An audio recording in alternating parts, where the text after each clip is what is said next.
lahat ng sandali ay kailangang magtagal. May mga oras na sapat na ang isang iglap para maranasan ang mga bagay na matagal na nating inaasam at pinapangarap. Ikaw, kabarangay, ano ang isang bagay na gusto mong maranasan kahit na isang saglit lang? Dear Papa Dudut, kumusta po kayo? Kung ako po ang tatanungin ninyo ay masaya ako ngayon kaya ako nagpadala ng sulat sa inyo. Masaya dahil naalis na sa puso ko ang isang butas na matagal ko nang dinadala. Isang butas na nagbigay sa akin ng labis na pangungulila at kalungkutan. Ngayon ay napuna na ang butas na yon, pero ang kapalit nito ay isang probation mula sa korte dahil sa isang kasalanang ginawa ko. Habang sinusulat ko ang sulat na ito ay kakatapos ko lamang sa probation na ipinataw sa akin matapos akong makagawa ng isang krimen. Pero bago ko ikwento sa inyo ang buong detalye ay nais ko munang magpakilala. Tawagin niyo na lamang po ako sa pangalang Glory, 28 years old. Lumaki ako sa isang mahirap at malaking pamilya. Siyam kaming magkakapatid, Papa Dudut. Panglima ako at katulad ng mga kapatid ko ay wala rin akong tinapos. Hanggang grade 6 lang ako noon, street sweeper lang kasi ang nanay ko samantalang basurero naman ang tatay ko. Kaya wala sa priority nila ang edukasyon. Sa aming siyam, dalawa lang ang nakapagtapos. Ang panganay na anak na maaga ring nagkapamilya at ang pangalawang anak na kinalimutan na kami simula noong nagkaroon siya ng maayos na buhay. At para makatulong sa mga magulang ay naging taga-silbi ako sa isang karinderya. 14 years old lamang ako noon pero batak na ang katawan ko sa mga mabibigat na trabaho. Maghapon akong naguhugas ng mga pinggan at pinaglutuan. Ako rin ang nagsisilbing serbedora na taga-abot ng pagkain sa mga customers at tagalinis ng kanilang pinagkainan. Sa paglipas ng panahon ay unti-unti akong natutong magluto hanggang sa naging tagaluto na rin ako sa karinderyang yon, Papa Dudut.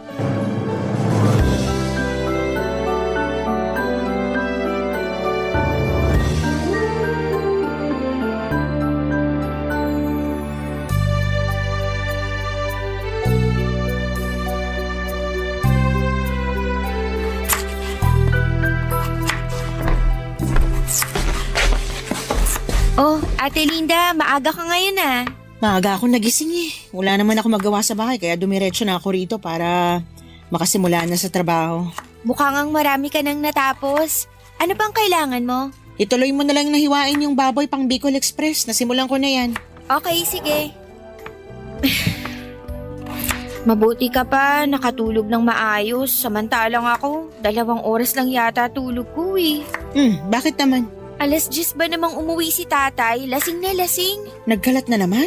As usual. Ako na naman yung naglinis sa bahay tapos pagkatapos nun, kakapikit ko pa lang, nag-alarm na yung cellphone ko. Kailan ba kasi matatauhan yung tatay nyo? Nakakaloka naman. Hindi na magbabago yun. Alak na yung tubig niya eh. Ang hirap ng ganyan. Kaya siguro dumami kayo magkakapatid kasi gabi-gabing lasing yung tatay nyo. Buti nga kamo, hindi na nasundan yung bunso namin. Ay, hindi mo lang sure. Wag naman sana. Ano yun, kukumpletuhin nila yung 10 mga daliri? Hindi na nga kami kasya sa bahay eh.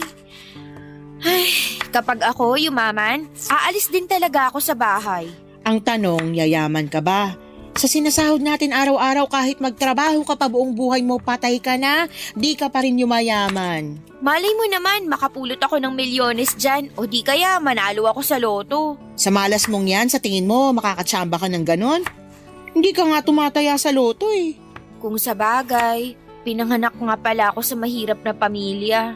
Nagkaroon pa ako ng tatay na lasinggero tapos binigyan ako ng 8 kapatid. Paano pa kami makakaahon sa hirap niyan? Minsan talaga minamalas tayo pagdating sa kapalaran. Wala tayong magagawa dyan, bawi na lang sa next life. Siguro masamang tao ako sa previous life ko, kaya ako minamala sa buhay ngayon. Pakabait ka na lang ngayon para sa susunod mong buhay, swertihin ka naman. Ay, sarap sana kung may pagyayabang din ako sa buhay, no? Ano kaya feeling ng mga may graduation photo at diploma na nakadisplay sa bahay? Walang silbi ang diploma na yan kung hirap ka naman maghanap ng trabaho. Ako nga, may diploma tapos wala namang maayos sa trabaho. Ano ba kasi nangyari? Bakit di mo pinurse yung tinapos mo? Malas din, katulad mo. Saka maaga ako nagkaanak eh. Kung ano yung available na trabaho, yun na lang ang pinasok ko. Minsan din talaga, tayo rin may kasalanan ng sitwasyon natin eh. Katulad mo, maagang nagkaanak. Wala naman akong pagsisisi sa nangyari. Ang mahalaga, may asawa ako na mahal ako at anak na mahal ko. Kahit maghirap pa ako sa kakatrabaho para sa kanila, wala kang maririnig na reklamo sa akin. Kaya ikaw, kung ano man yung mga pangarap mo, subukan mong tuparin kahit gaano pa yan ka-imposible. Sana nga pala rin din ako. Gusto ko matry yung nakaupo lang sa opisina habang naka-aircon tapos papasok ako na may bitbit na kape. Gusto ko magsuot ng mga branded na damit. Gusto kong magpatayo ng sariling bahay para sa mga kapatid ko. Gusto kong makapunta sa ibang bansa. Basta, ang dami kong pangarap na sana maibigay sa akin balang araw. Alam ko na, may naisip akong solusyon para maranasan mo yung mga bagay na yan. Ano? Humanap ka ng afam! Sira ulo ka. Gusto mo makaahon sa kahirapan, di ba? Afam ang sagot dyan. Ay nako, ewan ko sa'yo. Parang pangarap din yan na mahirap din abutin eh. Wala namang magkakagusto sa akin sa itsura kong to. Ay, ate ko, ibang taste ng mga foreigner. Hindi mo lang alam, ikaw pa lang yung hinahanap nila. In my dreams, magluto na nga tayo. Uunahin ko na yung Bicol Express. Sige. Ako nang titira sa adobong kangkong tsaka sinigang. Marami akong pangarap sa buhay noon, Papa Dudut. Marami akong gustong maranasan. Marami akong gustong makamit at marami akong gustong mabago sa buhay ko. Pero alam ko noon na hanggang pangarap na lamang ang mga bagay na yon dahil kung magiging realistic ako, kahit araw-arawin ko pa ang pagtatrabaho ay hindi ko pa rin maaabot ang mga imposibleng pangarap na yon. Tuwing umuuwi ako sa bahay at nakikita ko ang estado ng pamilya namin, ay lagi akong napanghihinaan ng loob. Wala na talaga kaming pag-asang magbago. Dahil maliban sa batugan ang mga lalaki kong kapatid. Ang mga mas bata pa kesa sa akin ay never nakatapak sa paaralan. Gumagawa naman sila ng paraan para magkapera. Kapag maganda ang panahon ay nanlilimos sila sa mga matataong lugar. Minsan ay nangangalakal din sila ng basura o di kaya naman ay sila ang inuutusan sa lugar namin kapag may nangangailangan ng tulong. Ang karaniwang kapalit nito ay pera o di kaya'y pagkain. Normal na para sa amin ang ganong buhay kaya nasanay na rin kaming mangarap ng mga bagay na makatotohanan at abot kamay lamang. Maging ang mga kapatid ko ay parang tinanggap na lamang na hanggang doon na lamang talaga ang buhay namin, Papa Dudut. Pero iba ako. Gusto kong tuparin ang mga pangarap ko kahit na parang imposible pa itong mangyari. Ako lang kasi mismo ang makakatulong sa sarili ko dahil wala akong gagawin ay walang magbabago sa buhay ko. Alam kong wala na akong ibang aasahan pa maliban na lamang sa sarili ko. Kaya naman ginawa ko ang lahat para magbago ang takbo ng buhay ko. Kahit na magsimula lang ito sa maliit na hakbang, Papa Dudut.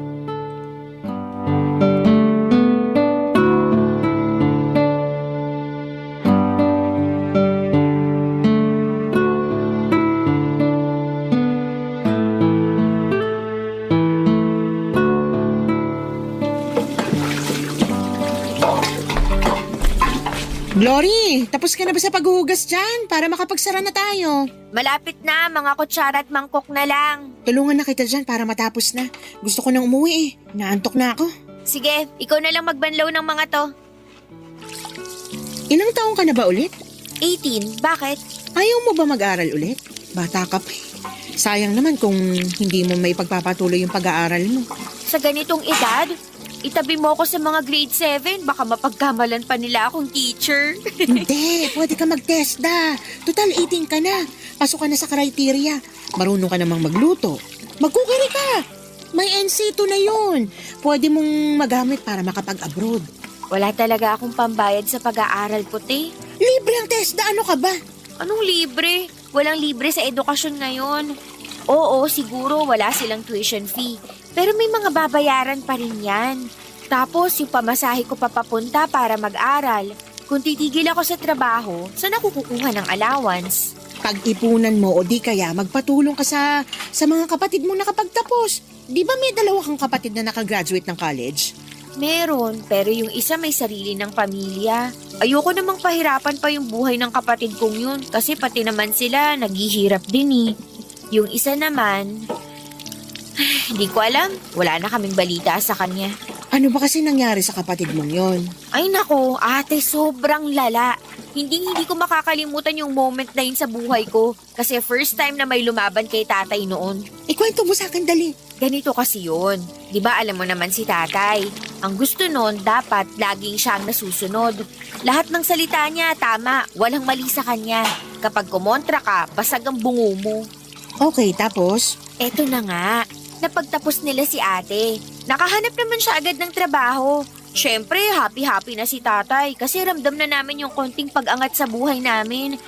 May masasarap na pagkain na kami noon. Tapos si ate yung nagbabayad ng mga bayarin.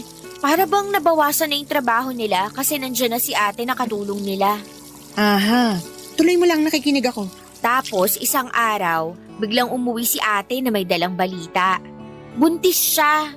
Nagalit tatay mo? Oo naman, galit na galit. Sampal yung inabot ng ate ko. Hindi pa nga raw nababayaran ni ate yung mga sakripisyo nila tapos magpapabuntis na agad siya. Dismayado si tatay nun. Grabe naman! Nagalit yun kasi alam niyang mawawala na yung ATM nila. Wala na sila mapagkukuhaan ng pera. Medyo naiintindihan ko rin naman yung pinanggagalingan ni tatay. Siyempre, umaasa silang si ate na ang magiging katuwang nila sa mga gastusin. Tapos bigla siyang nagpabuntis. Eh di katulad din ni kuya na maaga siyang magkakapamilya. Ibig sabihin, yung dalawang napagtapos nila, walang naging ambag sa buhay nila. Ang hirap nun. Yung ikaw yung pressured kasi pinagtapos ka sa pag-aaral. Nag-i-expect sila na may kapalit yung mga bagay na yun na kung tutuusin, hindi naman dapat ganun. Siyempre, pinaglaban ni ate yung sarili niya. Sawa na raw siya sa mga pananakit ni tatay. At hindi raw lahat ng credit na kina tatay kasi marami ring sakripisyo si ate para matapos niyang pag-aaral niya. Marami siyang sideline na pinasok. Naging working student siya. O, tapos ano nangyari sa kapatid mo? O yun, pinalayas siya ni tatay. Simula noon, hindi na namin siya nakita. Never na siyang nagparamdam, never na siyang nagpakita. Teka, bakit ganun yung ginawa sa ate mo samantalang yung panganay nyo na mas naunang nagkapamilya, hindi naman pinalayas? Lalaki kasi yung panganay namin. Para kay tatay, okay lang daw yun. Pero kapag kaming mga babae na yung nabuntis, iba yung tingin niya dun. Grabing double standards niya na. May favoritism eh. Hirap ng ganyan. Kaya kung ako sa'yo, mag-aral ka na lang para kapag nakapagtapos ka, makakahanap ka ng mas magandang trabaho. Makakabukod ka sa abusado mong tatay. Papadudod sa bahay namin si tatay ang batas. Lahat ay kailangang sumunod sa gusto niya kahit pa mali ito. Kung hindi kami susunod ay bugbog lang ang mapapala namin mula sa kanya. Siya ang dahilan kung bakit naging matatakotin ako sa maraming bagay. Makarinig lang ako ng malalakas na ingay katulad ng kalderong nahulog o di kaya'y pintong padabog na sinarado ay bumibilis agad ang tibok ng puso ko. Ganon po kasi lagi sa bahay noong bata pa lamang ako. Parang may exorcist sa bahay namin kapag nagwawala si tatay. Lumilipad ang mga gamit namin. Noong bata ako kapag gano'n ang nangyayari ay natatakot lamang ako habang umiiyak sa takot. Noong tumanda ako kapag alam naming uuwi na naman ng bahay si tatay ng lasing ay lumalabas muna ako para makapagpahangin. Saka na lang ako uuwi kapag tulog na siya. Walang laban ang nanay namin kay tatay, Papa Dudut. Siya ang karaniwang punching bag ni tatay noon kapag galit siya. Kung bakit siya galit dahil hindi raw niya magawa ng maayos ang trabaho niya bilang padre de pamilya. Sawa na raw siya sa pagiging mahirap at ang tanging ginagawa niya ay para ilabas sa mga hinanakit na yon ay ang mag-inom at magwala sa bahay. Malinaw pa sa mga alaala ko noon kung paano pinalayas ni tatay ang kapatid ko. Sobrang broken ako noon dahil isa si ate sa mga paborito kong kapatid.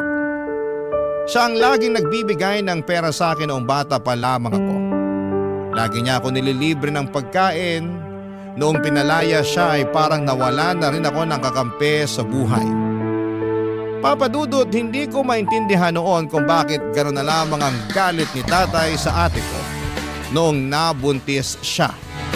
Pero noong lumaki ako ay gets ko na ang lahat, lalo na noong ako na rin mismo ang umuwi sa bahay na may dalang balita. Papa Dudut. Barangay Love Stories. Barangay Love Stories. May boyfriend ako noon, Papa Dudut. Nagtatrabaho siya bilang isang mekaniko. Katulad ko ay hindi na rin siya nag-aaral. High school lang ang tinapos nito, 16 years old lamang siya noon, samantalang ako naman ay 18 years old. Una ko siyang nakita noong kumain sila ng mga katrabaho niya sa karinderya namin. Sa sumunod na araw ay pasara na kami noong humabol siya para kumain. Dahil maraming natirang ulam noong araw na yon ay nagbolontaryo akong pagsilbihan na lamang muna siya dahil alam kong madadatnan ko na naman si tatay sa bahay ng lasing. Pinauna ko na noon si Ate Linda at ako na ang nagsarado ng karinderya. Habang kumakain, nagkwentuhan kami tungkol sa buhay-buhay. Wala na siyang magulang at ang nagpalaki sa kanya ay ang tito niya na siyang nagmamay-ari ng maliit na auto repair shop sa lugar namin. Simula noon ay sa karinderya na siya araw-araw na kumakain. Mabilis na gumaan ang loob ko sa kanya dahil lagi niya akong kinukumusta noon, Papa Dudut. First time ko lang magkaroon ng kakilalang tao na concern sa kapakanan ko. Never akong tinanong ng mga magulang at kapatid ko kung kumusta ako. Tanging siya lang ang nangungumusta sa akin. Kalauna niligawan niya ako at sinagot ko naman siya, Papa Dudut. Ang boyfriend ko na ang naging takbuhan ko kapag puno ako ng problema. Kapag masyadong makalat ang pag-iisip ko, pumupunta ako sa bahay nila para magkaroon ng kasangga. Naging tago ang relasyon namin ng boyfriend ko, Papa Dudut. Alam ko kasi na kapag nalaman ni tatay na may boyfriend ako ay magagalit siya. Ganon kasi ang nangyari sa pang-anim kong kapatid. Noong nalaman niyang may boyfriend ito ay binugbog niya hindi lang ang kapatid ko kundi pati na rin ang boyfriend nito. Tumagal ang relasyon namin ng 7 buwan hanggang sa isang araw, napansin ko, Papa Dudut, na unti-unting may pagbabago sa katawan ko.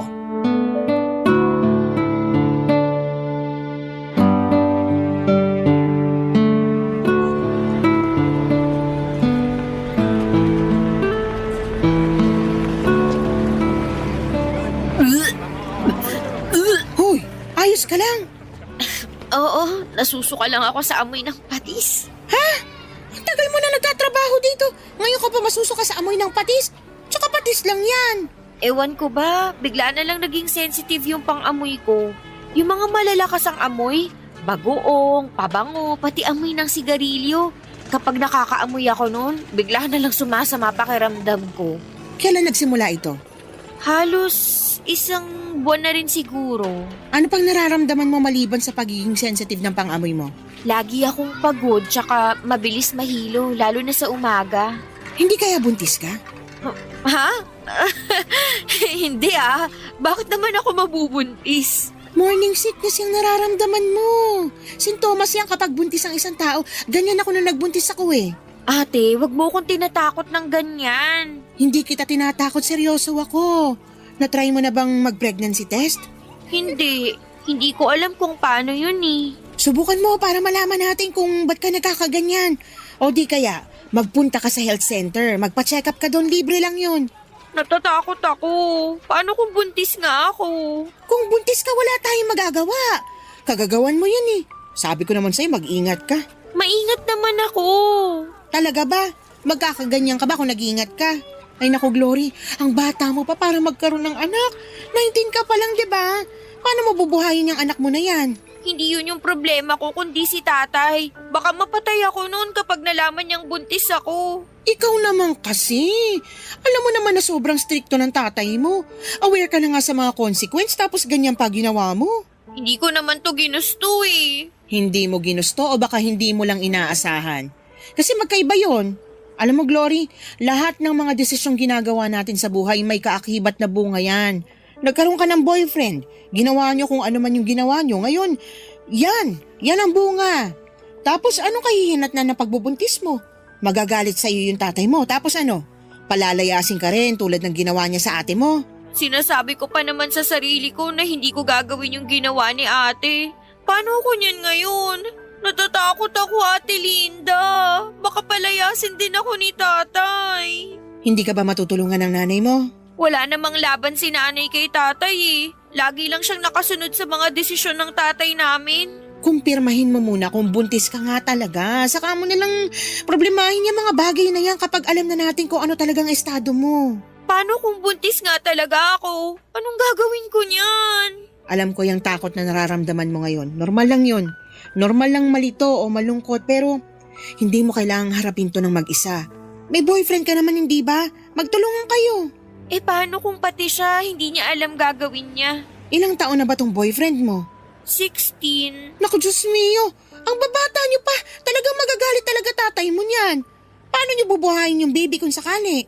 Hindi ko rin alam. Ate, tulungan mo ko. Ay, limitado lang yung maitutulong ko sa'yo. Pero huwag kang mag-alala. Hindi kita pababayaan. Tutulungan kita sa abot na makakaya ko. Salamat, ate. Basta, magpa-check up ka muna para alam natin ginagawa natin. Hihingi ako bukas ng day off kay boss para makapunta ako sa center. Mabuti pa para malaman agad natin kung buntis ka ba talaga o hindi. Hala, sige, ako na dyan. Doon ka na nga lang sa mga plato, magpunas ka. Tsaka ihanda mo na rin yung mga kubyertos.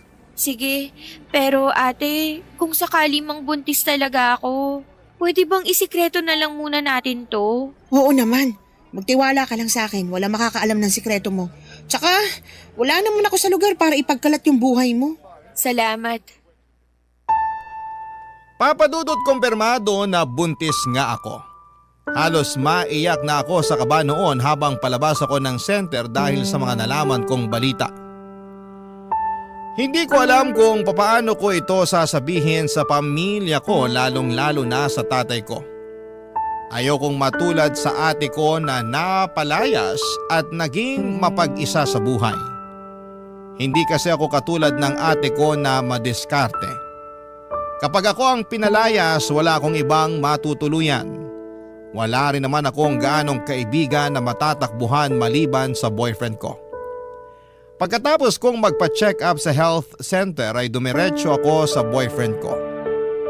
Busy siya noon sa inaayos niyang motor noong kinausap ko siya. Sinabi ko sa kanya ang totoo na nabuntis niya ako. Kitang-kita ko sa mga mata niya ang magkahalong dismaya at takot. Hindi niya inaasahan ang balitang yon, papadudot. Doon din ay inamin niya sa akin na hindi raw niya kayang buhayin ang bata. Hindi pa raw siya ready na maging ama dahil masyado pa siyang bata. Hindi nagtagal ay unti-unting nagbago ang ugali ng boyfriend ko sa akin. Palagi na niya akong iniiwasan. Ayaw niyang makipagkita sa akin at kapag magkasama naman kami ay ayaw niyang pinag-uusapan namin ang tungkol sa baby.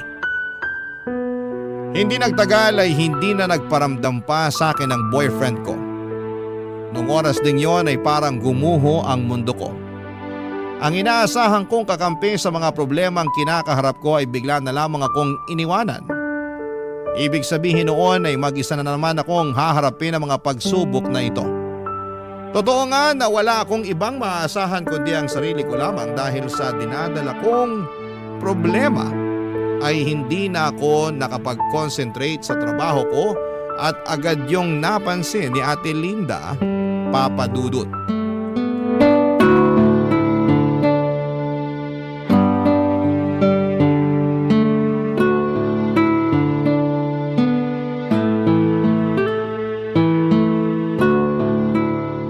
Hoy, Glory!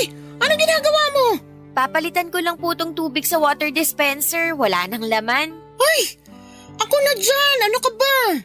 Bawal magbuhat ng mabibigat na bagay ang buntis. Itabi mo na yan. Ako na magpapalit yan mamaya. Ganun ba? Hindi ko alam eh. Magsaing ka na lang ng kanin para mamayang gabi. Paniguradong dito na naman kakain yung mga taga-construction. Sige, dadalawahin ko na ba? Isa na lang muna. May laman pa naman yata yung malaking rice cooker eh. Oo, meron pa. Isa na lang muna. Gamitin mo yung maliit. Oh, nga pala. Wala na ba talagang paramdam yung boyfriend mo? Wala na. Parang di na ako kilala nung taong yun eh. Bata pa kasi kaya walang pananagutan. Pero dahil siya ang ama, nasa batas yan na dapat suportahan niya yung bata ano man ang mangyari. Hindi naman ata nasusunod yung batas na yan eh. Kaya maraming lalaki dyan na anak ng anak tapos kayang iwan yung mga anak nila kasi wala namang nangyayari dyan sa child support na yan. Sa bagay, totoo naman. Sa bahay niyo, wala naman silang napapansin tungkol sa'yo. Wala.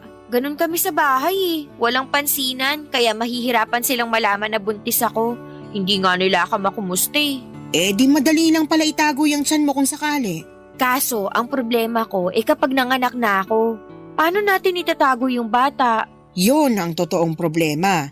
Willing naman akong kupkupin kayo ng anak mo kung sakali pero pansamantala lang yun. Ipalaglag ko na lang kaya to hanggat maaga pa. Hoy, gusto mo bang mapunta sa impyerno? Tsaka, illegal ang abortion dito sa Pilipinas, makukulong ka niyan. Mas gugustuhin ko na lang makulong kaysa harapin ko yung tatay ko kapag nalaman niya yung totoo. At least sa kulungan, libre ang tirahan at pagkain dun. Ay, nahihibang ka na talaga. Hindi talaga ako nagbibiro. Hindi mo nga pwedeng gawin yun. Papatay ka ng tao dahil lang sa takot mo sa tatay mo. Hindi ko alam. Siguro natatakot lang ako na baka wala akong mapuntahan kapag pinalayas ako sa bahay. Ganito na lang, may naisip ako. Ano? Ipaampun mo yung bata. Marami mag-asawa dyan na naghahanap ng batang aampunin. Mas maganda yun kasi hindi mo lang bibigyan ng chance yung bata na mabuhay. Mabibigyan mo rin siya ng mas maayos na pamilya. Kanino ko naman siya ipapaampon? May alam akong kumadrona na may kontak sa mga taong naghahanap ng maaampun na anak. Gusto mo bang kausapin ko siya? Sige, mas maganda yun. Ipapaampon ko na lang yung bata. Pero sigurado ka na ba dyan? Sigurado kang hindi mo ito pagsisisihan sa huli? Hindi, sigurado na ako. Nasasabi mo lang yan kasi hindi mo pa totally nararamdaman yung bata dyan sa tiyan mo. Pero once na nagkaroon na kayo ng koneksyon ng bata tapos kapag naipanganak mo na siya, iba na yung feeling na mararamdaman mo. Baka malaki yung chance na magbago pa yung isip mo. Hindi na magbabago ang pasya ko. Desidido na ako. Ipapaampon ko yung bata. Tama yung sinabi mo. Mas magandang solusyon yun kasi mapupunta siya sa taong kaya siyang alagaan. Kesa naman maiwan siya sa akin, hindi ko siya kayang buhayin. May 9 na buwan ka pa para pag-isipan yung desisyon mo. Huwag ka masyadong magpadalos-dalos. Tandaan mo ha, minsan ka nang nagkamali dahil sa mga desisyong hindi mo pinag-iisipan ng maayos. Basta, kung ano man yung mangyari, sure ka na may kakilala kang pwedeng umampun sa anak ko? Madali na lang yun. Ang problemahin mo na lang muna sa ngayon, yung maitago mo ng maayos yung bata sa tiyan mo para hindi ka mahuli. Madali lang niya maitago sa ngayon dahil maliit pa pero paano kapag lumaki na yan? May plano na ako para dyan. Tsaka marami akong bilbil, hindi ito mahahalata. Basta kapag nagka-bookingan, nandito lang ako na pwede mong takbuhan ha? Salamat. Kung wala ka, hindi ko na talaga alam ang gagawin ko. Para na rin kitang kapatid eh. Sa tagal natin magkasama dito sa karinderya, wala na yun sa akin. Hala, magsaing ka na. Napakwento na naman tayo dito nang wala sa oras. Heto na, magsasaing na. Ganon na nga ang ginawa ko, Papa Dudut. Hanggat maaari ay umiwas ako sa bahay para hindi nila mahalata ang paglaki ng tiyan ko. Mabuti na lang at medyo malaki rin ako ng panahong yon kaya pwede kong irason na taba lang ang dahilan kung bakit malaki ang tiyan ko. Mas dinamihan ko rin ang pagkain ko para mas lalo pang lumaki ang katawan ko at masabayan nito ang paglaki ng tiyan ko. Bumili rin ako ng malalaking damit sa ukayan para maitago ko ang pagbubuntis ko. Kapag naman nasa bahay ako ay lagi akong mapag-isa sa kwarto o di kaya ay tumatambay ako sa labas at saka na lamang uuwi kapag patulog na ang mga kamag-anak ko. Sa kabutihang palad na itago ko naman ang pagbubuntis ko ng maayos. Walang nakaalam sa sitwasyon ko noon maliban sa boyfriend ko at si Ate Linda. Noong nag-labor ako sa kalagitnaan ng gabi ay tiniis ko noon ang sakit. Gusto ko mang sumigaw. Sa sakit na nararamdaman ko ay hindi ko magawa dahil baka magtaka ang mga kasama ko sa bahay. Buong magdamag ay sinikap kong itago ang nararamdaman ko. Kinakausap ko pa si baby na huwag munang lumabas at antayin na lamang niya na mag-umaga. Nakinig naman si baby noong lumiwanag na ay agad akong lumabas ng bahay bago pa magising sina tatay. Tinawagan ko si Ate Linda para kontakin ang kakilala niyang komadrona. Pagdating ko sa bahay nila ay nakahanda na ang lahat. Doon ko pinanganak ang baby ko, Papa Dudut. Barangay Love Stories. Barangay Love Stories. Saglit ko lang nakapiling ang anak ko, Papa Dudut, at yon ay noong pinadede ko siya pagkalabas niya sa akin. Pagkatapos noon ay inihiwalay na nila sa akin ang bata para hindi na raw ako magkaroon ng koneksyon sa kanya. Baka raw kasi magbago pa ang isipan ko na ipaampon ito kapag nahagkan ko na ang baby ko na karaniwang nangyayari sa mga inang may bagong silang na sanggol. Bago kinuha sa akin ang anak ko ay napansin ko na may balat ito sa mukha niya sa ilalim ng kanyang kanang mata. Itim ito at mapusyaw na parang mapa ng Palawan. Napanaginipan ko pa yon noong nakatulog ako pagkatapos kong manganak. Pagkagising ko ay wala na sa bahay nila si Ate Linda at ang baby. Ang sabi sa akin, agad daw nilang tinawagan ang mag-asawang gustong umampon sa anak ko. Pagkarating nila ay inuuwi na nila ito kapalit ang paunang bayad sa bata. Saka ko na lang daw makukuha ang kalahati ng bayad kapag legal na nilang naampon si baby. Hindi ko alam pero nakaramdam ako ng kaunting kalungkutan noong nalaman kong wala na ang baby ko. Matagal ko pong inihanda ang sarili ko para sa bagay na yon dahil yun naman talaga ang plano. Pero iba pala ang feeling kapag nangyari na ito. 9 na buwan ko ring nakasama ang baby ko at ngayong wala na siya sa piling ko ay para bang napakalaki ng nawala sa akin. Simula noong araw na yon ay hindi na nawala sa puso ko ang lungkot na nararamdaman ko, Papa Dudut.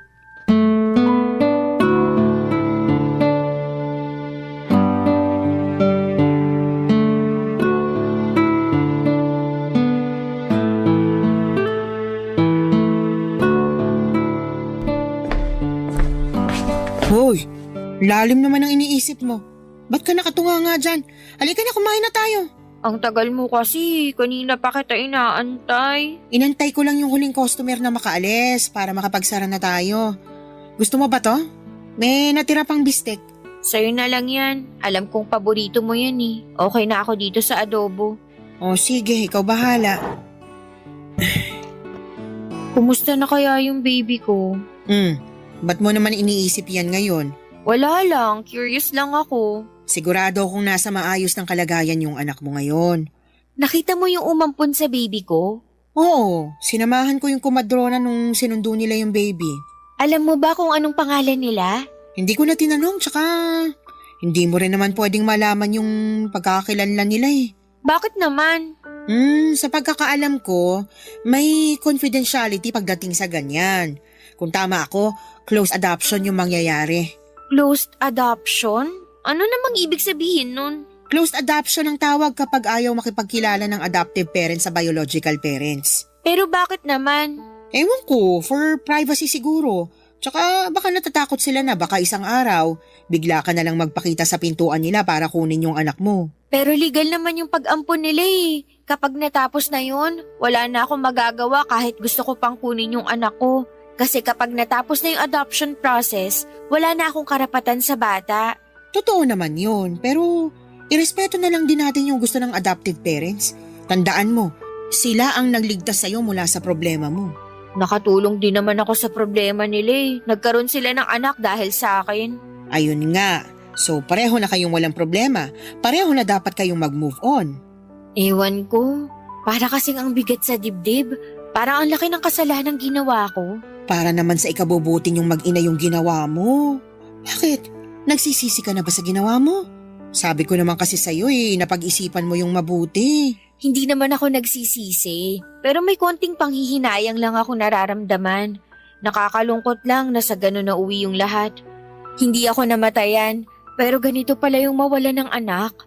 Siguro, iniisip mo ngayon na wala akong paki sa bata kasi ang bilis ko nag-decide na ipaampon siya. Hindi naman ganun yung iniisip ko sa'yo. Wala ka lang talaga kasing choice. Saglit ko lang siya nahawakan, pero parang ang tagal na naming nagkasama. Siyempre, 9 na buwan mo siyang kinarga. Kahit papaano, nagkaroon na kayo ng koneksyong dalawa. Alam mo, noon, kapag malungkot ako at mag-isa, yung baby sa tiyan ko yung kinakausap ko. Siya yung tanging kasama ko sa mga oras na kailangan ko ng suporta. Kung dumating lang sana siya kung kailan ready na ako, na kaya ko nang ipaglaban ang sarili ko, siguro hindi ako mawawala ng anak. Kaso ang aga niyang dumating eh. Matuto ka na lang sa nangyari. Wala man lang kaming picture sa isa't isa. Ang bilis din kasi ng mga pangyayari.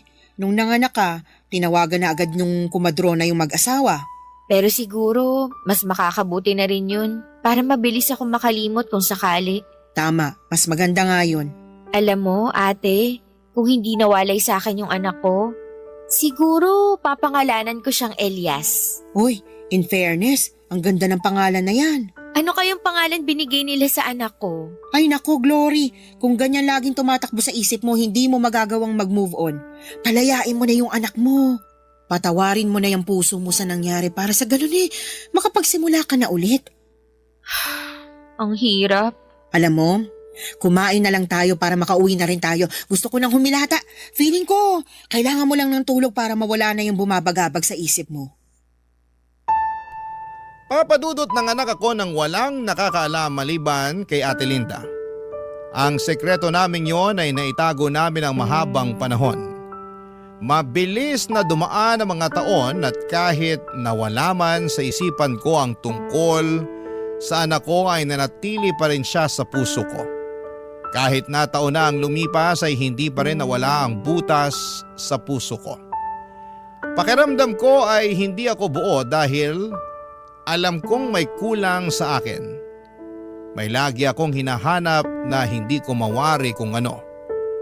May mga pagkakataon noon tuwing dapit hapon at papalubog na ang araw. O di kaya ay tuwing gabi kapag tahimik na ang paligid ay nakakaramdam ako ng labis na kalungkutan at pagkalumbay. Noong mga panahong yon ay hindi ko alam kung ano ang rason kung bakit ako nakakaramdam ng ganon. Dala-dala ko ang emosyong yon hanggang sa tumanda na ako, Papa Dudut. Noong mga panahong yon ay wala na ako sa karinderya at bumukod na rin ako mula sa mga magulang ko. Nagtatrabaho na ako noon bilang tindera ng milk tea at shawarma sa tapat ng isang eskwelahan. Katulad ng buhay ko noon, nanatili akong mahirap.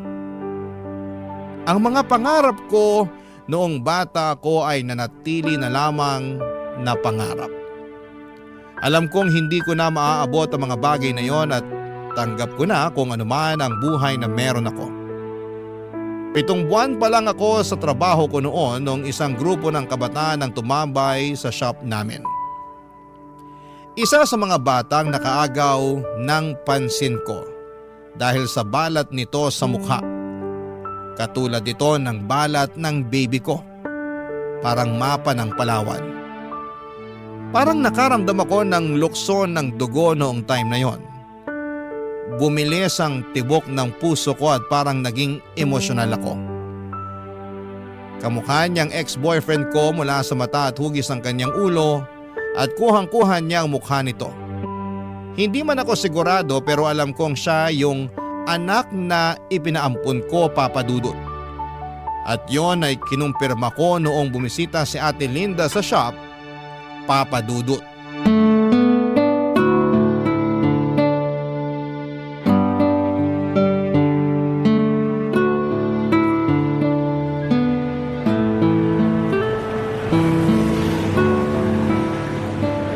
Kumusta naman ang babaita?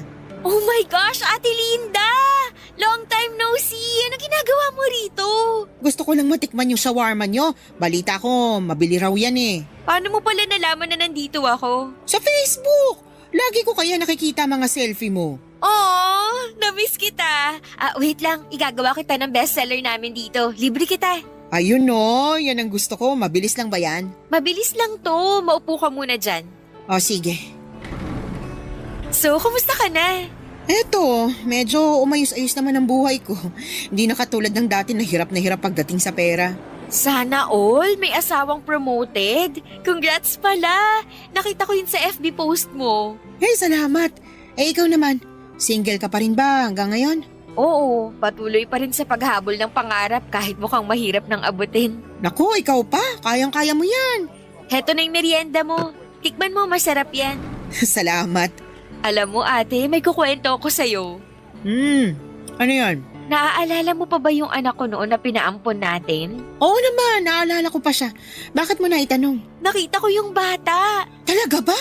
Paano mo naman nalaman na siya nga yung anak mo? Basta naramdaman ko na lang. Di ba alam mo naman yung feeling ng ina kapag nakita yung anak nila? Ganon yung naramdaman ko. Lukso ng dugo? Oo, parang ganon. Paano ka naman nakakasiguro na siya nga yung anak mo? Sa lawak ng Metro Manila? Sa dami ng mga tao dito? Ang swerte naman kung bigla na lang kayong pinagtagpo ng tadhana. Naaalala mo yung balat sa mukha ng baby ko? Ganon na ganon yung balat ng batang nakita ko. Nakausap ko siya isang beses.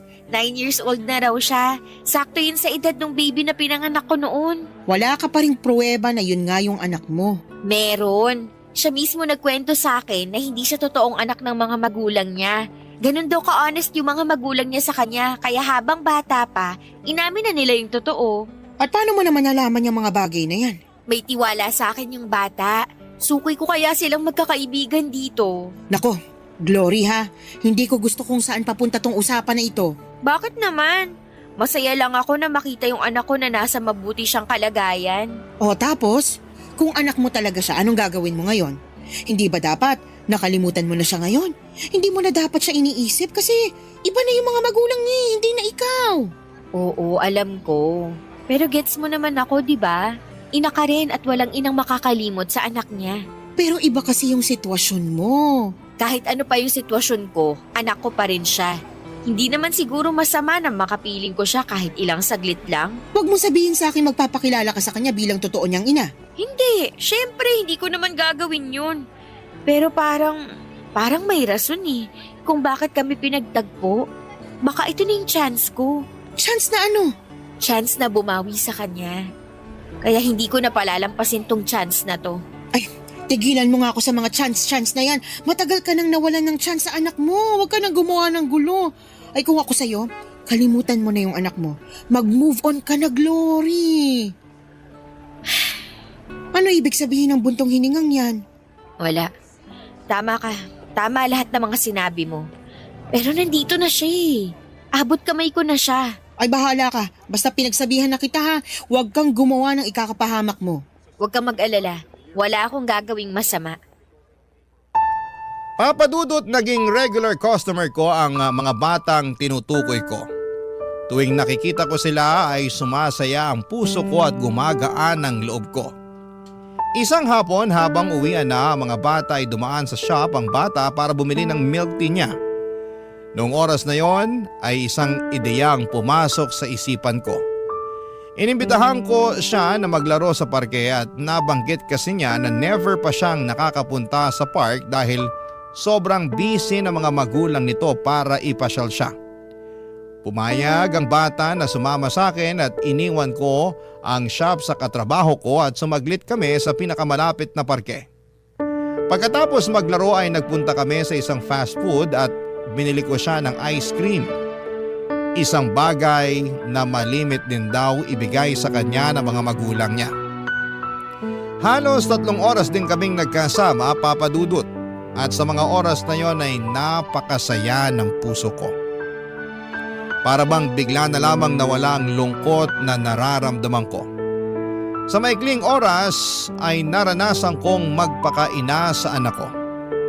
Pagkatapos ng pagsasama naming dalawa ay binalik ko siya sa eskwelahan nila. Doon ay naabutan namin ang mga magulang ng bata na may kasamang pulis. Binalik ko sa kanila ang bata at nag-explain kung ano ang nangyari. Pinaratangan nila akong kidnapper kahit na nagpakilala ko sa mga magulang ng bata na ako ang totoo niyang ina. Mas naggalit pa sila noong nalaman nila yon, kaya kinasuhan nila ako.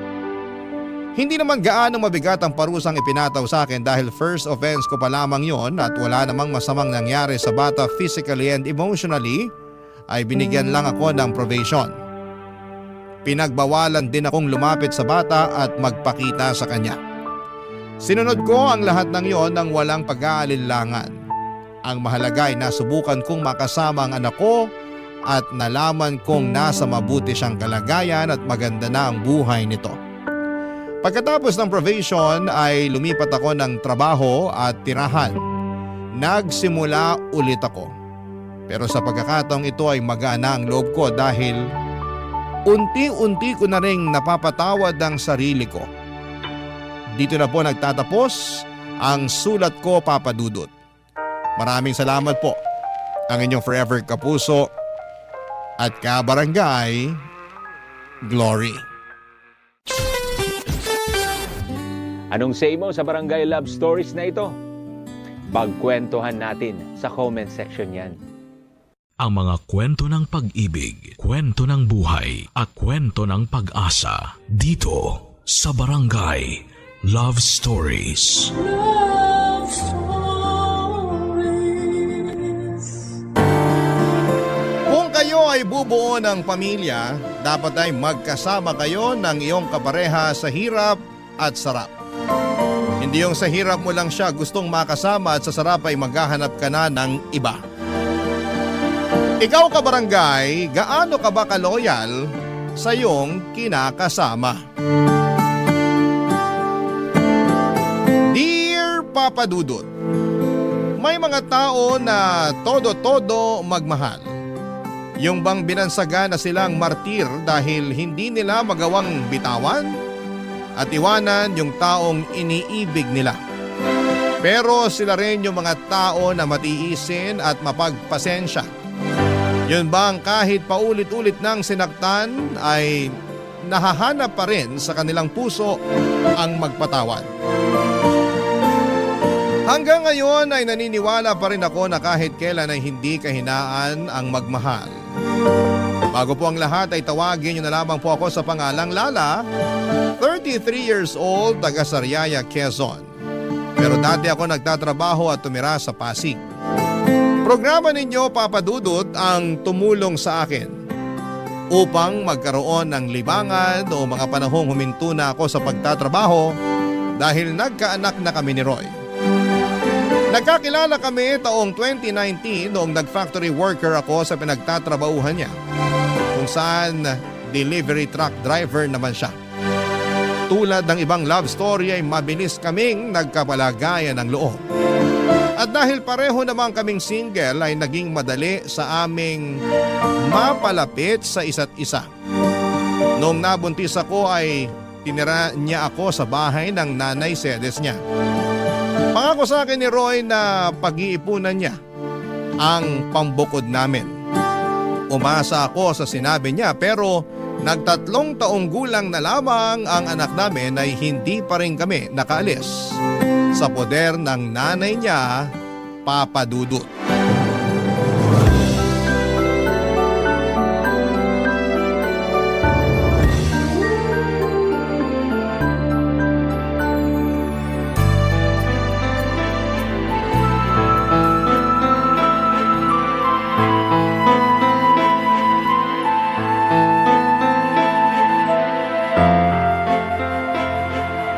Nay, alam niyo na pala na may babae si Roy pero kinukonsinti niyo pa.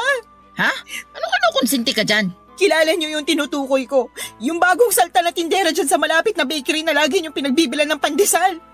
Nakalimutan niyo na siguro na nung isang araw ay kasama niyo kami ng anak ko na bumili doon tapos kinumusta ng babaeng yun si Roy. Kayo naman kung todo balita sa nangyayari sa kinakasama ko. Para yun lang. Paano mo naman naisip na babae nga yun ni Roy? Paano ko naisip? Siyempre, narinig ko kayo na nirereto siya doon.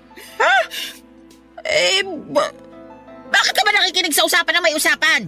Huwag niyo na pong ibahin ang usapan. Oo, sige na.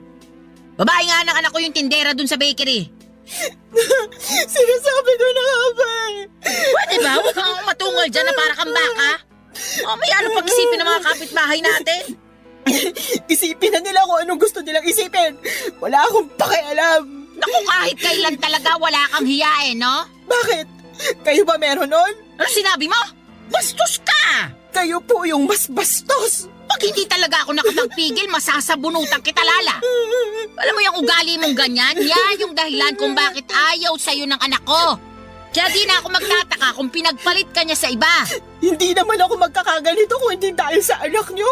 Yan, yung pagiging maingay mo at palingkera yung madalas reklamo ni Roy sa akin. Yan po bang sumbong sa inyo ni Roy? Oo, lagi na lang malungkot yung anak kong yon.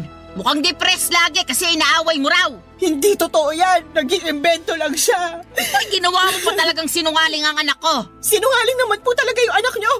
Kanino pa ba siya magmamana? Eh di sa inyo rin na nanay niya. Aba, sumusobra ka na talaga ha? Halika rito, para masabunutan kita. Aray, aray! Nasasaktan po Dapat ako! lang yan sa'yo. Di ba naman masyadong matalin ang dila mo? Ay! Sumusobra ka na talagang babae ka. Kayo po yung sumusobra. Kayo ni Roy. Dapat talaga iwanan ka na ng anak ko eh. Kung tutuusin, wala naman siyang mapapala sa'yo. Paano walang mapapala? Dahil ba wala akong trabaho? Ah! Kawawa naman ang Roy ko. Mag-isang kumakayod para sa inyo ng anak mo. Anak din po ni Roy yung anak ko. Apo nyo rin po, kaya ano po ba pinagsasasabi nyo dyan? Ah, basta! Simula nang dumating kayo sa pamamahay na to, parang bumigat na ang pamumuhay namin. At kasalanan niyo yun. Kayo talaga ang malas sa buhay namin. Kaya huwag ka nang magulat kung isang araw, iwanan ka na ng anak ko. Papadudot mag-isang anak na lalaki ng biyanang kong babae si Roy, kaya naman mahal na mahal niya ito. Bunso rin ito sa 3 magkakapatid. Ang 2 ate na kinakasama ko ay may sarili ng pamilya at wala na sa poder ng nanay nila. Laging sinasabi ni Roy na nagdadalawang isip siyang umalis sa bahay nila dahil daw maiiwang mag-isa ang biyanang ko. Pero nahihirapan akong makisama sa ugali ng nanay niya na likas ang pagiging taklesa at pakialamera. Oo, may mga araw na magkasundo kami pero mas lamang pa rin yung hindi kami magkasundo. At kapag nangyayari yon ay mas pinipili ko na lamang na manahimik dahil nga nanay pa rin siya ng kinakasama ko.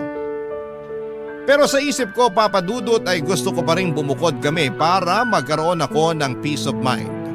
Kaya lang nang dahil sa pambababae ni Roy at pangungonsinti ng nanay niya ay bigla akong nakaramdam ng pag-aalinlangan sa dibdib ko. Sa totoo lang ay 2 taon pa lang ang anak namin noon ay napansin ko na ang panlalamig sa akin ng kinakasama ko. Siyempre bilang babae ay meron tayong instinct na baka may iba na siyang kinakalokohan. Inoobserbahan ko lang si Roy dahil ayoko ma-stress masyado sa kanya. Magaling ang mister ko, kumbaga sa kriminal ay marunong siyang magtago ng mga ebidensya. Pero wala namang lihim na hindi nabubunyag at nadagdagan lang ang sama ng loob ko sa pangungonsinti ng nanay niya. Kaya nga hindi ko na napigilang sumabog ng araw na yon at manibugho, papadudot.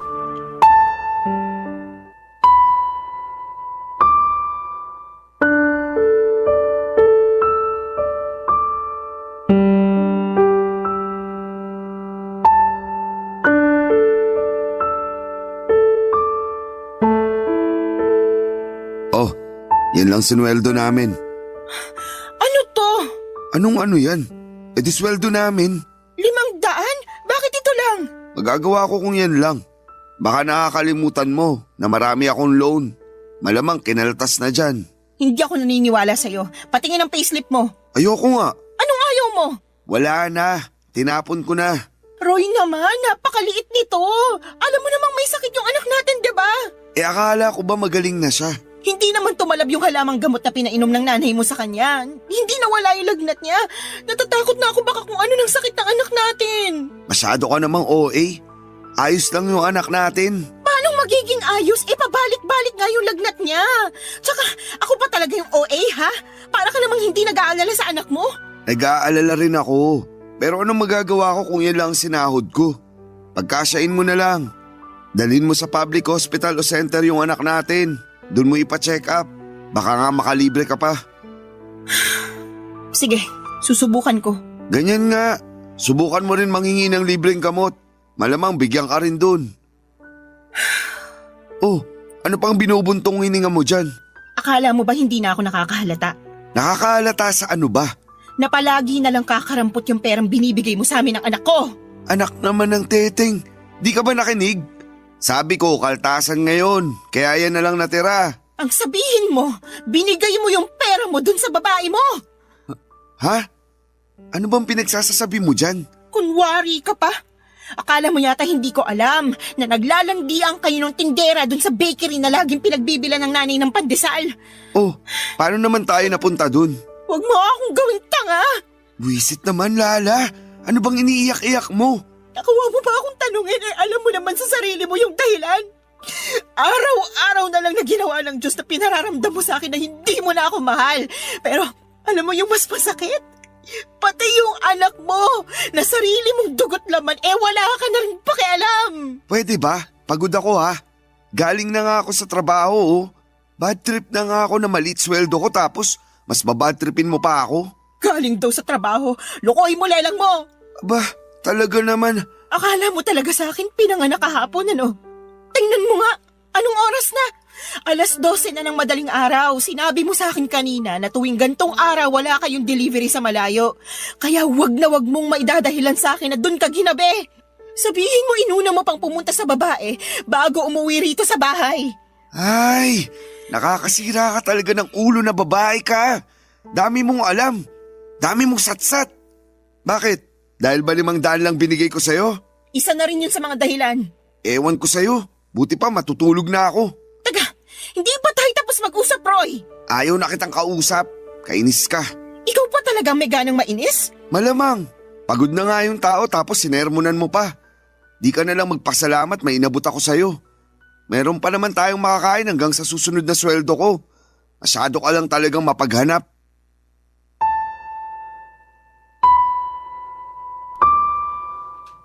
Papadudot kahit na hindi aminin ni Roy na may iba siyang babae ay ramdam ko na meron talaga.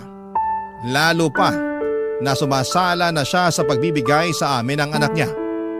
Ang totoo ay hindi yon ang unang pagkakataon na kulang ang perang ibinibigay sa akin ni Roy. Maraming beses na pero ewan ko ba sa sarili ko kung bakit mas pinili kong manahimik ng mga panahong yon. Pakiramdam ko tuloy ay nasanay na lamang si Roy kaya paulit-ulit na niyang ginagawa. Ewan ko rin kung bakit kahit na sinabi na ng nanay niya sa akin na babae niya yung tindera sa bakery na malapit sa amin, ay gusto ko pa rin na manggaling kay Roy ang pag-amin. Bagay na hindi naman niya ginawa, Papadudot. Sobrang sakit sa dibdib nang naging pagtatalo namin ng gabing yon. Hindi ko rin naman siya pinatulog kahit nagsabi na siyang pagod na siya. Dahil gusto ko siyang umamin sa akin na may babae nga siya. Kaya naman lumabas na lamang siya sa kwarto at narinig kong nagsumbong siya sa nanay niya, Papadudot. Pagkalipas ng ilang minuto ay kinatok ako sa kwarto ng biyenan ko at tinawag palabas. Noong nasa sala na kami ay doon niya ako sinermonan. Marami siyang sinabi na mga masasakit at hindi maganda sa akin, Papadudot. Halimbawa na noon ay masyado raw akong mapaghanap samantalang hindi naman ako ang nagtatrabaho. Sinabi rin niya na kung totoong may pinagkakagasosang ibang babae si Roy ay kasalanan ko naman daw dahil hindi na ako kaakit-akit sa paningin ng asawa ko. Ininsulto na naman niya ang katawan ko na masyado raw mataba kaya nagawa akong ipagpalit, Papadudot. Barangay Love Stories. Barangay Love Stories. Papadudot, akala ko ay kaya kong patawarin si Roy sa pambababae niya. Ang akala ko ay magagawa kong magpakamartir alang-alang sa binuo naming pamilya. Ang akala ko ay kaya kong isantabi na may kahati kami sa kanya pero hindi pala. Nasusuka ako sa isiping may sinisiping siyang iba bukod sa akin at nagagalit ako dahil wala siyang pakialam sa amin ng anak niya. Paulit-ulit niya akong tinatarantado. Alam din ng mga dati naming katrabaho at malapit kong kaibigan sa factory ang pagiging malapit ni Roy sa mga babae. Since hindi na ako nagtatrabaho doon ay silang nagbabalita sa akin kapag may kinakalokohang babae ang kinakasama ko. Ilang beses na rin nila akong ni-real talk na hiwalayan ko na si Roy pero hindi ko pa kaya dahil nga sa ayokong masira ang pamilya namin. Bukod doon ay ayoko ring lumaking walang kinikilalang tatay ang aming anak, Papa Dudut.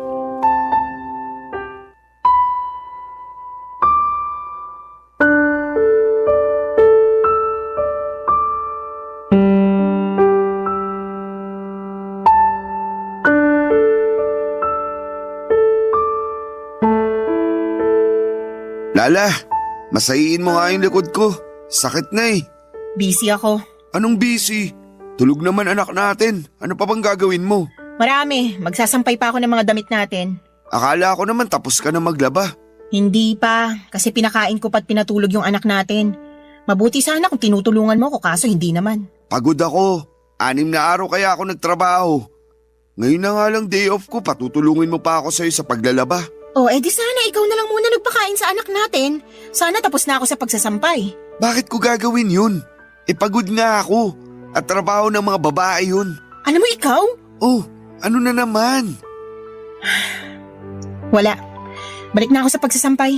Sandali lang. Masayiin mo muna likod ko. Hindi ka ba nakakaintindi? Magsasampay pa nga ako ng mga labahan natin. Naiintindihan ko naman. Pero pwede bang mamaya na lang? Mamayain ko mukha mo eh. Bakit ka ba ganyan? Ano bakit ako ganito? Nakuha mo pang magtanong? Hindi mo ba halatang napapagod na ako? Kaya nga mamaya ka na magsampay. Masayiin mo muna ako. Wow ha? Akala ko naman pagpapahingahin mo ko. Yun pala uutusan mo lang din ako. Yan talagang ugali mo yung ayaw ko eh. Reklamador. Tapos magtataka ka kung bakit nagawa kong tumingin sa ibang babae. Ano sinabi mo? Sabi ko, reklamador ka. Kung ako reklamador, ano ka pa? Tsaka kapal din ang apog mong sabihin na kasalanan ko kung bakit ka tumingin sa ibang babae. Oh, edi inamin mo rin sa akin na may iba ka nga. Akala ko alam mo na. Bintang ka pa nga ng bintang sa akin nun. Hindi bintang yon. Inamin mo na nga, di ba? Ibig sabihin totoo. Oo, naisip ko lang na wala na akong dapat itago pa. Saka di naman tayo kasal eh. May karapatan akong tumingin sa iba. Kasi wala naman akong pananagutan sa'yo. Ano? Naririnig mo ba yung sarili mo? Walang pananagutan sa akin eh, may anak tayo, Roy! Oo, pero magkakaanak na rin kami ni... Ano sinabi mo? Pwede bang kumalma ka muna? Nakakagulat ka naman eh. Bigla-bigla kang sumisigaw. Ay ko! Bakit ka ba nangahampas? Tanong-tanong ka pa eh, kulang pa nga yung pangahampas ko sa'yo. Tsaka kapal na mukha mong sabihin sa akin na nabuntis mo yung kabit mo. Nakakadiri ka. Ano sa palagi mo dapat na maging reaksyon ko, ha? Matuwa ako? Magpa-party ako at ipaglatag ka ng red carpet kasi magkakaanak na kayo ng kalantari mo. Hindi naman, pero... Alam mo, ayoko na. Ha? Anong ayaw mo na? Ayoko na ng ganitong buhay kasama ka. Pagod na ako kung alam mo lang. Hindi to yung klase ng pagod na madadaan sa tulog. Papahinga, wasak na ako dahil sa ginagawa mo sa akin. Kung makapagmalaki ka pa, na kaya ka tumingin sa iba ay dahil sa pagiging reklamador ko, kapal mo talaga, Roy. Saan ka pupunta? Wala ka na doon. Basta, aalis na kami ng anak mo sa pamamahay na to. Lala naman, wag mo naman gawin sa akin to. Bakit hindi? Hindi mo naman na kami mahal eh. Saka sabi mo magkakaanak na kayo ng babae mo. Eh di doon ka na. Congratulations sa inyo ah. Uy, seryoso ba talaga yan? Iiwanan niyo ako ng anak natin? Correction, anak ko lang. Simula sa araw na to, hindi mo na sa anak. Hindi ka na niya tatay. Hindi mo na rin ako live-in partner dahil tapos na tayo. Papa Dudut, galit na galit ako kay Roy nang malamang kong nabuntis niya ang kalantari niyang babae. Pakiramdam ko ay dobling beses niya akong pinagtaksilan. At hindi ko naisip na meron pa palang mas ilalala ang kaya niyang gawing pananakit sa akin. Ang sama-sama niya, Papa Dudut. Durog na durog ako ng mga panahong yon at iyak ako ng iyak, pero alam ko na wala na rin naman akong magagawa pa. Yun ang naging hudyat para magkalakas ako ng loob na makipaghiwalay kay Roy. Alam ko na mas priority talaga niya ang pambababae niya kesa sa amin ang anak niya, Papa Dudut. Ilang taong ko ring pinagtiisan ang hindi pagiging mabuting padre de pamilya at provider ni Roy. Dagdagan pa ng pangungonsinti ng nanay niya na sobrang perpekto sa mga ginagawang kabalbalan ni Roy, Papa Dudut. Ayoko na. Pagod na ako. Sinagad na ni Roy ang pasensya ko kaya naman mabilis akong nag-alsa baluta ng araw na yon at umuwi kami ng anak ko sa bahay ng Mama Berta ko na nasa Quezon Province. Buti na lamang kahit paano ay may naitabi akong perang pamasahe pero kinapos pa rin yon. Kaya nagpasundo na lamang ako kay Mama sa terminal ng bus, Papa Dudut.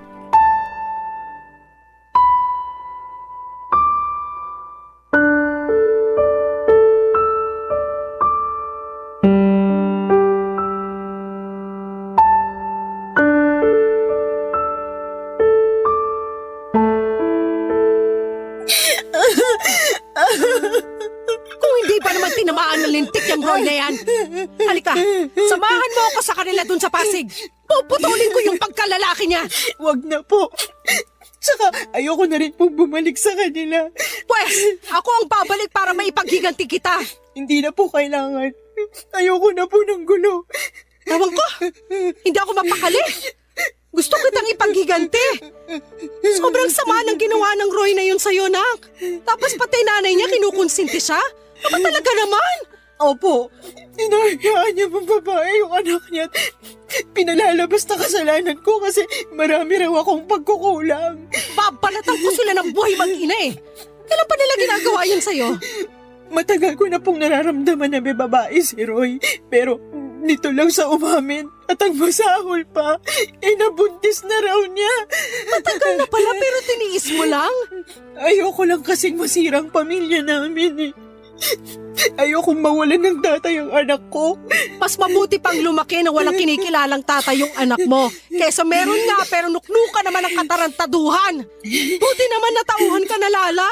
Kaya nga po, mali ko lang kasi pinatagal ko pa. Hinayaan ko dahil umaasa ako na sa huli. Kami pa rin ang anak niya yung pipiliin niya. Hindi niya kayo deserve ng anak mo. Kaya tama lang na iniwan mo ng lalaking yon. Magsama sila ng babae niya. Pero kung may pagkakataon lang talaga, gusto ko siyang bigyan ng kaliwat kanang sampal at sisikmuraan ko rin para magtanda. Pag nakasali nanay niya, papakahan ko. Naman eh. O bakit? Magaling kaya ako manuntok? Alam ko po, pero hindi na kailangan. Sabi ko nga po, ayoko na bumalik sa kanila. Karma na lang po bahala na maghiganti para sa amin ng anak ko. Sa bagay, naniniwala pa naman ako dyan sa karma. Yung bang kapag gumawa ka ng masama, doble o triple na masamang karma rin babalik sa'yo? Buti na lang talaga naisipan mo ng hiwalayan ng manlolokong yun. At umuwi kayo rito ng apo ko. Kasi welcome naman kayo rito sa bahay. Salamat, Ma. At sorry din dahil ang tanga-tanga ko. Dapat noon ko pa ginawa na makipaghiwalay kay Roy. Hindi na sana ako nasaktan ng gusto. Hayaan mo na. Nangyari na eh. Tsaka sabi mo ayaw mo namang masirang pamilya nyo. Ayaw mong mawalan ng tatay yung anak nyo. Ibig sabihin, nilaban mo. Pero si Roy talaga yung may diferensya rito. Kulang yata sa bakuna yung taong yun eh. Pareho sila ng nanay niya may pagkasintu-sinturin.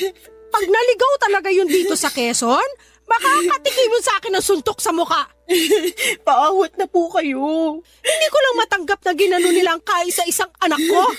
Yun ay kinagagalit ko. Sana naiintindihan mo. Wala namang magulang na naghahangad na masaktan ng iba mga anak nila. Naiintindihan ko po kayo. Kaya lang bilang anak, ayoko naman na mapahamak kayo sa kagustuhan yung maipaghiganti ako laban sa kanila sakaling mag-cross ulit yung landas namin. Pero sana, Huwag na talaga kahit kailan. Sana nga. Naniniwala naman ako sa'yo na kaya mong itaguyod ang anak mo eh. Kakayanin ko po. Oo naman. Malakas ka.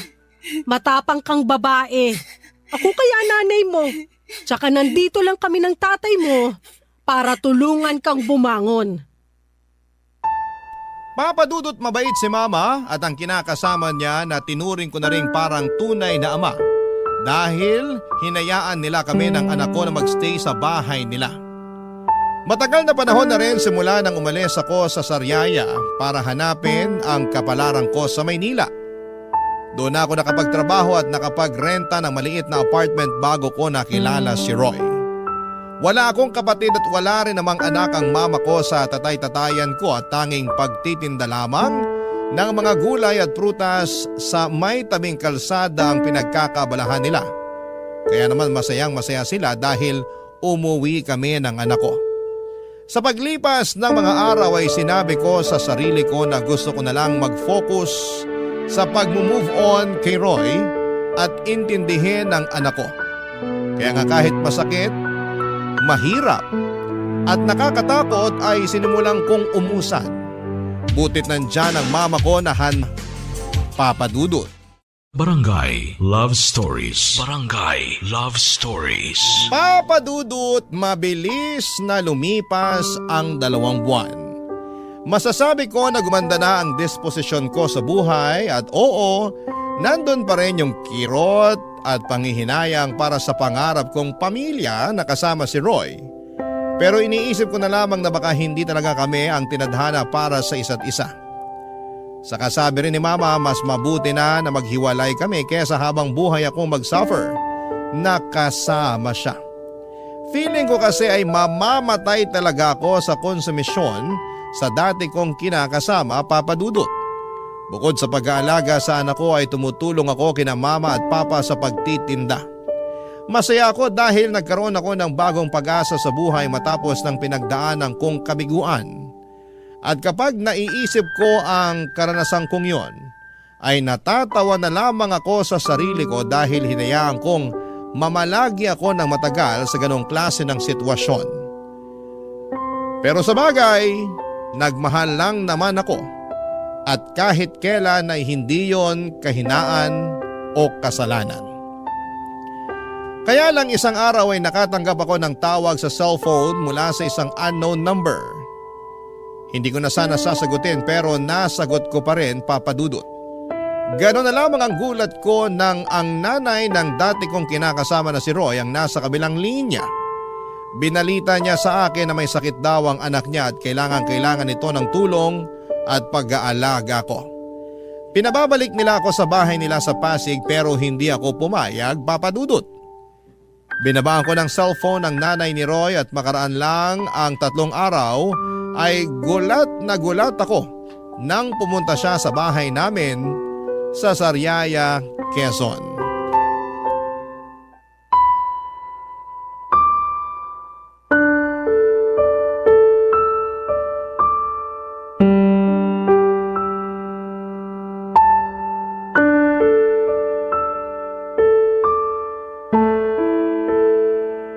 Nay, tuloy po muna kayo. Kala ko hindi mo na ako papapasukin dito sa bahay niyo. Tagal mo akong tinitignan sa harap ng pinto eh. Pasensya na po, nagulat lang ako. Siguro hindi mo akalain na makikita kita, no? Ganun na nga po. Maupo po muna kayo, ikukuha ko kayo ng juice. Ay, hindi na kailangan.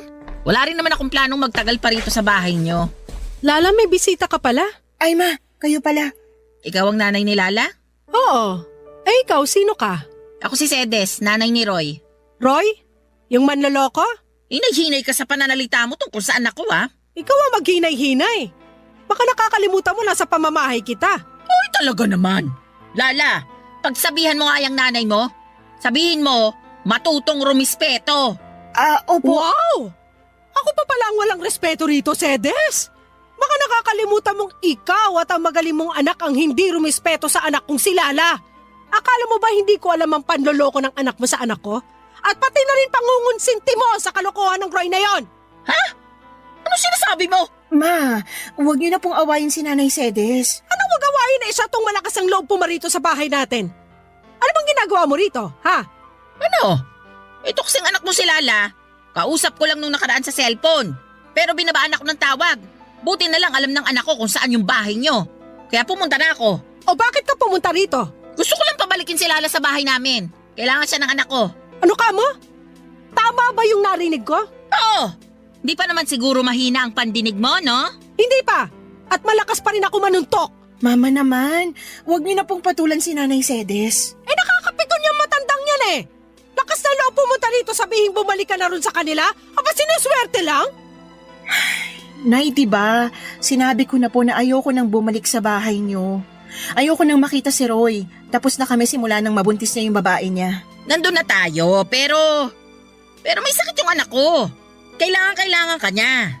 Hindi po akong kailangan niya. Doktor ang kailangan niya kung may sakit siya. Tumpak! Pambihira naman, no, Lala? Hindi ka ba talaga mapapakiusapan? Hinahanap ka nga ng anak ko. Ang gusto niya, alagaan mo siya. Parang wala kayong pinagsamahan ng anak ko, ah. Bakit ako? Nasaan yung babaeng nabuntis niya? Doon siya magpaalaga, hindi sa akin.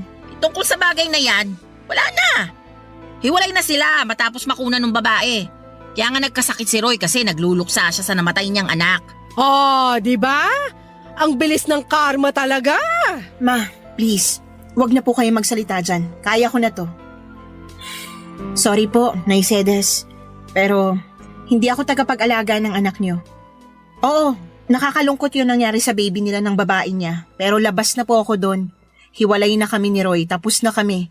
Wala na rin akong responsibilidad sa kanya. Papadudot galit na galit ang nanay ko na pinaalis ang nanay ni Roy sa bahay namin. Pero syempre naawa pa rin ako sa kanya dahil magulang lang din siya. Na nag-aalala sa kanyang anak, kaya lang ay desidido na akong hindi bumalik sa bahay nila para alagaan ng dati kong kinakasama. Tama na kami ni Roy at hiwalay na kami. At hindi rin naman ganong kadaling kalimutan ang mga ginawa niya sa akin pati na rin ang nanay niya. Sa isip ko ay napaka-unfair nila kasi pag sa hirap ako ang gustong kasama. Pero kapag sa sarap ay iba. Nakakagalit at alam kong hindi ko yon deserve. Kaya nga pinagdasal ko na lamang na sana'y gumaling si Roy sa kanyang karamdaman pero wala na akong plano na bumalik sa buhay niya. Masaya na ako kasama ang anak ko at ang mga tao na totoong nagmamahal at nagpapahalaga sa akin. Mabilis na lumipas sa mga araw at paulit-ulit pa rin akong tinetext ng nanay ni Roy na puntahan ko siya sa bahay nila para alagaan si Roy. Kesyo, hinahanap daw ako ng anak niya pero wala na akong pakialam pa. Kinatagalan ay tumigil na rin si Nanay Sede sa pagte-text sa akin. Siguro'y nagsawa na din o di kaya ay tinanggap na lamang niya ang desisyon ko. Nagdaan pa ang isang buwan at lumuwas ako noon sa Pasig para magninang sa binyag ng anak ng dati kong katrabaho. Noong nasa bahay nila kami pagkatapos ng binyagan sa simbahan, nagulat ako kasi nandun si Roy na bigla na lang daw pumunta dahil sigurado raw siya na pupunta ako. At binalita niya sa akin na magaling na siya sa sakit niyang pulmonya, papadudot.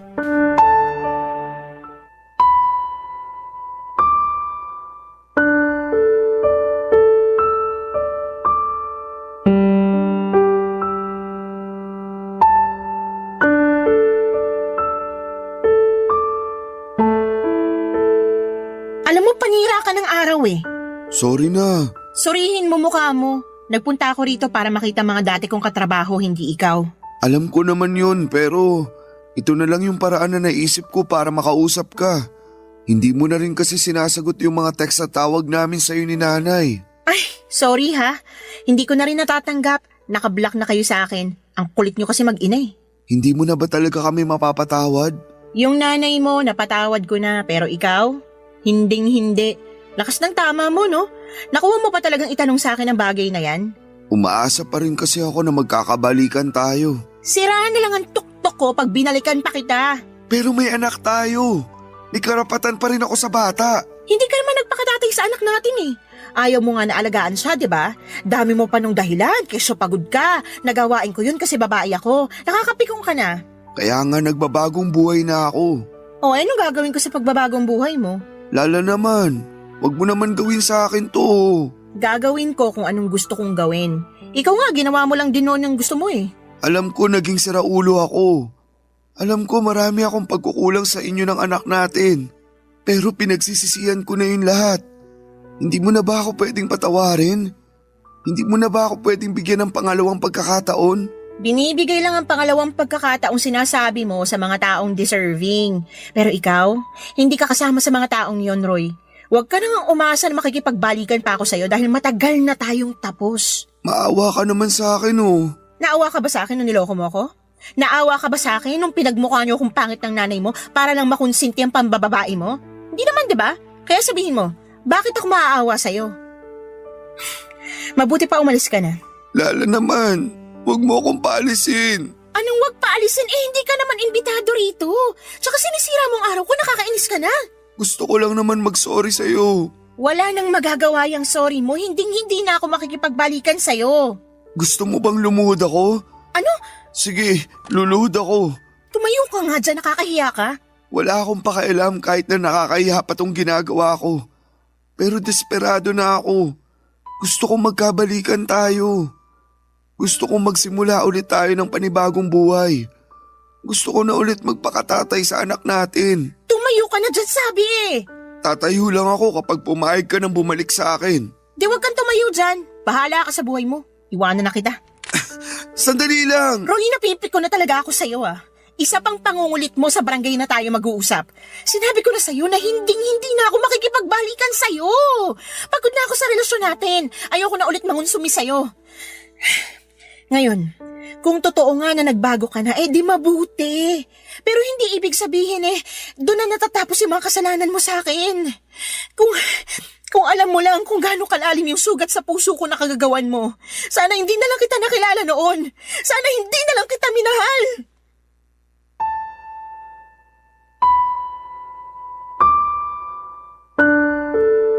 Papadudot, kitang-kita ko ang matinding lungkot sa mga mata ni Roy nang marinig ang mga sinabi ko. Pero wala na akong pakialam pa. Tinalikuran ko na siya at bumalik sa bahay ng katrabaho ko. Nakita ko naman na umalis na rin siya kaya kahit papaano ay napanatag na ako. Kaya lang ay aminado ako na hindi ko na-enjoy ang araw na yon dahil sa pag-eksena ng dati kong kinakasama. Bukod doon ay nanginginig pa ang katawan ko sa engkwentro namin. Pero wala akong pinagsisihan na tinanggihan ko ang pakikipag-ayos niya sa akin. Kung noong nagkasakit siya ay nagawa ko siyang tiisin. Alam ko sa sarili ko na magagawa ko ulit yon. At hanggang sa kasalukuyan ay masaya ako sa desisyon kong tuluyang makipaghiwalay na sa kanya, Papa Dudut. At ang huling balita ko ay nag-resign na raw siya sa pabrika na pinagtatrabahuhan niya. At hindi ko na alam kung ano na ang nangyari sa buhay niya. Basta sa ngayon ay focus na lamang ako sa sarili ko at sa aking anak. Maraming salamat po, Papa Dudut, sakaling mapili po ninyong basahin ang istorya ng buhay ko. Sana po'y kinapulutan po ito ng aral at inspirasyon ng mga kabarangay natin na huwag manatili sa mapang-abusong relasyon. Matuto tayong piliin ang ating sarili. Huwag tayong magpakamartir. God bless po sa inyong istasyon and more power, Papa Dudut. Ang inyong forever kapuso at kabarangay, Lala. Barangay Love Stories. Barangay Love Stories. Anong say mo sa Barangay Love Stories na ito? Pagkwentuhan natin sa comment section yan. Nagustuhan ng iyong napakinggan? Ituloy yan via live stream sa www.gmanetwork.com/radio. In Mega Manila, 97.1. Forever.